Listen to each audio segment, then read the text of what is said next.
भैया ध्यान दिया जाओ,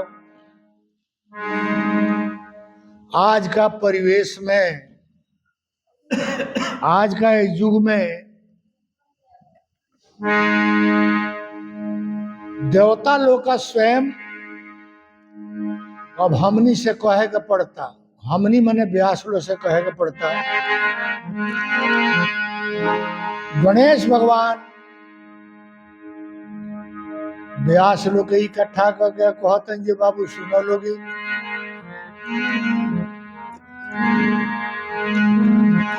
पहले सुमिरन में हमरे के बुलावता,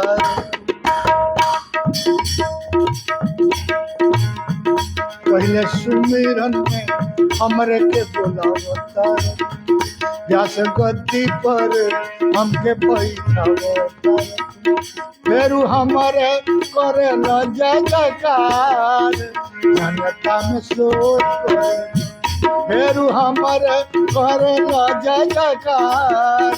जनता में शोर करे।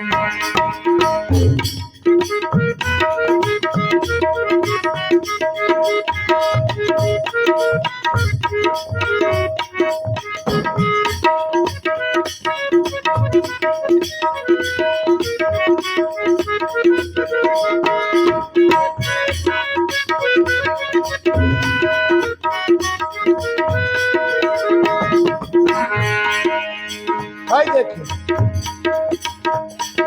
बात करे गणेश जी कहल गणेश अपना माइयों के बोला भी, बाबूजी के छोड़ मोती की बात खादी, कहल गणेश अपना माइयों के बोला भी, बाबूजी के छोड़ मोती पीरी पद खादी हो, पीरी पद खादी नहीं भंगिया पिसाई बतलावतार, हमरा माई के नैहर भेजवावतार, हमरा गर्दन पर चलावतार वार, जनता में शोर कर, हमरा गर्दन पर चलावतार वार, जनता में शोर कर। आगे ना देखी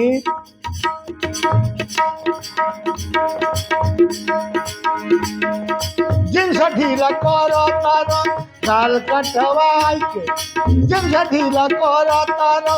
डाल कटवाई के,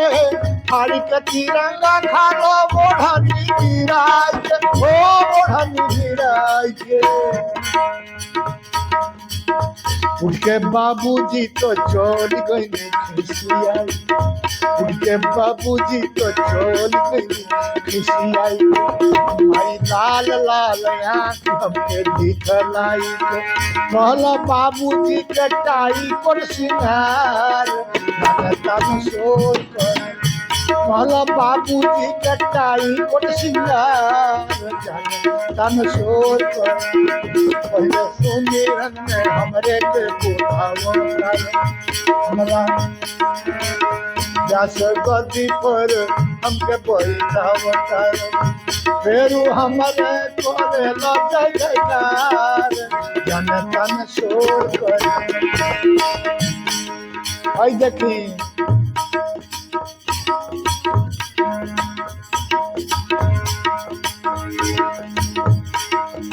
कमर लपलपावा, कमर लपलप आलू चॉप तू खियावेलो, कमर लपलप आलू चॉप तू खियावेलो, मंगल मिनिस्टर के है तू देखावेलो, है तू देखावेलो। वेद रामायण पुराण में ही कहा लिखल बा, वेद रामायण पुराण में ही कहा लिखल बा, वेद खुद लिखली कोनो ना पुराण मिलल, धर्म कर्म के करो तिरस्कार, जनता में शोर करे। पहले सुमिरन में हमरे के व्यास गद्दी पर हमके बैठावता, फेरू हमारे करे लो जय जयकार हम शोर करे बहुत नहीं गणाई विजय धनी धनी बाड़ा विजय धनी धनी बाड़ा तू सुनावैया निमन पे जाई ना चिन्हाले रे गवैया विजय धनी धनी बाड़ा तू सुनावैया निमन पे जाई ना चिन्हाले रे गवैया चिन्हाले रे गवैया गणपत कहता रे विजय तू जरूर लिखी है गणपत कहता रे विजय तू जरूर लिखी है अपना संस्कृति से बाबू तू जरूर सीखी है अपना संस्कृति से बाबू तू जरूर सीखी है बुरा गावे वाला जइहे देवा पार हम शोर करे पहले सुमिरन में हमें के बुलावतार जैसे गति कर हमके बड़ी अवतार फेरू हमर करे लो जय जयकार हम शोर करे शोर करे शोर करे